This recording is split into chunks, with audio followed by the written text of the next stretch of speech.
దేశ విభజన గాయాల సంస్కరణ దినోత్సవాన్ని పురస్కరించుకుని అరుదైన చిత్రాలతో కూడిన ఫోటో ఎగ్జిబిషన్ ను తెనాలి సబ్ కలెక్టర్ ప్రఖర్ జైన్ ప్రారంభించారు.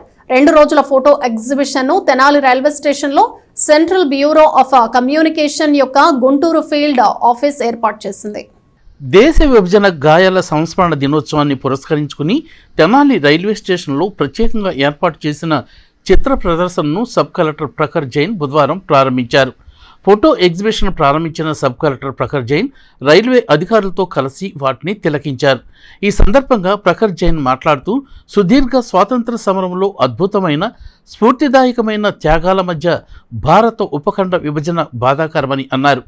విభజన తర్వాత తమ సర్వస్వాన్ని విడిచిపెట్టి కొత్త తీరాలకు వలస వెళ్లిన అనేక మంది ప్రజానీకాన్ని స్మరించుకోవాలని ఆయన విజ్ఞప్తి చేశారు.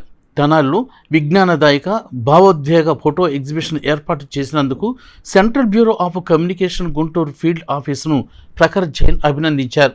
ఫోటో ఎగ్జిబిషన్ ద్వారా విభజన మరియు కథనాల గురించి మరింత తెలుసుకోవటానికి ఈ అవకాశాన్ని వినియోగించుకోవాలని ప్రజలకు విజ్ఞప్తి చేశారు.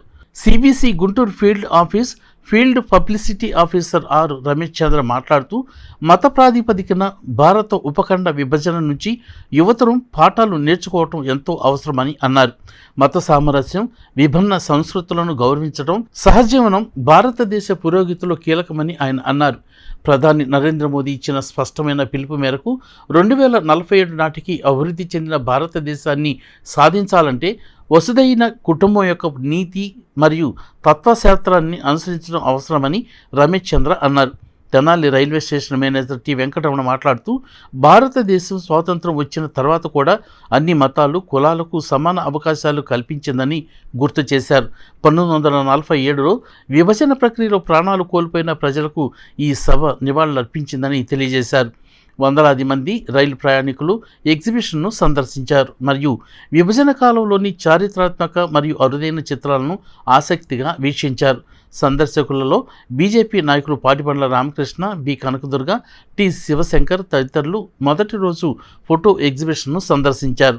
సాధారణ ప్రజలతో పాటు Vijayawada senior divisional engineer Varun Babu, ఇతర సీనియర్ రైల్వే అధికారులు K Srinivasarao, N Venkatrao, Souribabu, T Venkata Ramana, N Venkateswarlu కూడా చిత్ర ప్రదర్శనను సందర్శించారు. మన దేశ చరిత్రలో విభజన ఒక విచారకరమైన అధ్యాయం ఉంది. దానిని మనం ఎప్పటికీ మర్చిపోము.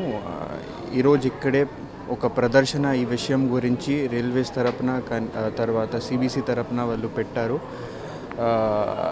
అదే మనం అందరూ ఐక్యంగా ఉండాలని అదే గుర్తు చేస్తుంది. ఈ విషయంలో నేను రైల్వే అథారిటీస్ తర్వాత సిబిసికి ధన్యవాదం తెలియజేస్తున్నాను ఇలాగా ప్రదర్శన పెట్టడానికి. కేంద్ర సమాచార ప్రసార మంత్రిత్వ శాఖ central bureau of communication Guntur field office తరఫున తెనాలి రైల్వే స్టేషన్ మేనేజర్ గారు టీవీ రమణ గారి సహకారంతో ఈరోజు ఇక్కడ ఈ చిత్ర ప్రదర్శన ఏర్పాటు చేసాము. ఇది 1947లో మనం స్వాతంత్రం సాధించే కొద్ది నెలల ముందు, కొద్ది వారాల ముందు జరిగిన ఏదైతే విభజన ఉందో ఆ విభజనలో జరిగిన నష్టాలు కానీ, ఆస్తి నష్టం కానీ, ప్రాణ నష్టం కానీ దాన్ని ఈ తరం ప్రజలకు తెలియజేస్తూ వాళ్ళకి అసలు నివాళులు అర్పిస్తూ దాంతోపాటు ఆ రోజు జరిగిన సంఘటనలో చేసిన ఈ త్యాగాల్ని ఈరోజు మళ్ళీ గుర్తు చేసుకుంటూ భారతదేశానికి స్వాతంత్రం వచ్చింది. అది చాలా ఆనందించదగ్గ విషయం. కానీ ఆ స్వాతంత్రానికి ముందు అనేక మంది వీరుల త్యాగఫలం, ప్రాణత్యాగం చేస్తేనే మనం ఈ స్వాతంత్రం సిద్ధించుకోగలిగాం. ఇది ఎంత ఆనందకరమైన విషయమో దీని వెనక అత్యంత విషాదకరమైన విషయం దేశ విభజన. మత ప్రాతిపదిక మీద దేశ విభజన జరిగినప్పుడు మరి దగ్గరగా కొన్ని లక్షల మంది ప్రాణాలు కోల్పోవాల్సిన పరిస్థితి ఒదుగుతుంది. నిజంగా దేశ విభజన అంత ఘోరంగా జరగాల? ఒక చిన్న ఎగ్జాంపుల్, ఆంధ్ర తెలంగాణ కూడా విడిపోయింది. ఎంత సామరస్యంగా విడిపోయింది అది. అలా ఎందుకు జరిగి ఉండకూడదు? ఆ దురదృష్ట పరిణామాలు ఎందుకు ఏర్పడ్డాయి? అవన్నీ ఈ రోజున మరి మన తెనాలి స్టేషన్లో సెంట్రల్ కమ్యూనికేషన్ మినిస్ట్రీ వారి తరఫు నుంచి ఈ ఫోటో ఎగ్జిబిషన్ ఏర్పాటు చేయబడింది. దీంట్లో ఆ విభజన సమయంలో ప్రజలు పడ్డ కష్టాలు, ఇంకా కొన్ని అయితే ఓపెన్గా చూపించలేని ఘటనలు అనేక వందలు ఉన్నాయి. ఎన్నో ప్రాణాలు హరించటం, ఎన్నో మానాల్ని హరించటం, ఎంతోమంది పసిపిల్లల్ని చంపేయటం, నూమినటం.